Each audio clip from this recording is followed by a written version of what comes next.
More than 100,000 have arrived in South Sudan, fleeing Sudan's conflict, which started in April. Most are South Sudanese citizens, but around 19,000 are Sudanese refugees, according to the United Nations. Malak Ahmed Abdallah arrived from Khartoum, Sudan's capital, a week ago. Before she fled, she says her husband was shot and killed when he went out to buy groceries.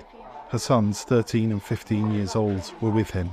A huge part of our house has been burned and collapsed. Our identity papers were burned. Everything was burned. I lost 2 of my children.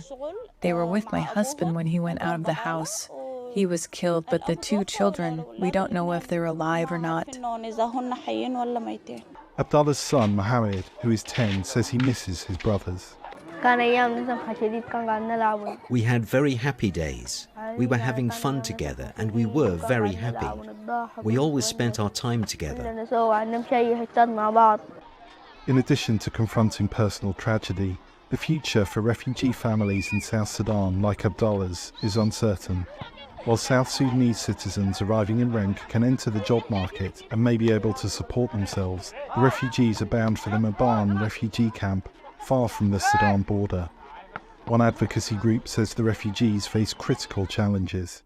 Yes, Sudanese refugees have a critical challenge in terms of access for humanitarian assistance in South Sudan compared to the South Sudanese returnees, because South Sudanese returnees, they are nationals, so their entry to Sudan from Sudan is much more easier because they're nationals. But for Sudanese, their entry to South Sudan, they're treated as a foreigners. Some refugees say they need medical care, but have trouble obtaining it. We want to leave, but I have diseases, kidney disease. I need treatment, and the nonprofits told us that they're going to take us to Juba to treat this disease. But I have young kids, and I don't know anyone here. Asked if she expects she will ever see her sons again, Abdallah told VOA. At least if they were dead, this would be much easier because we're confident they're no longer with us, but we don't know anything about them. It's in God's hands, she says.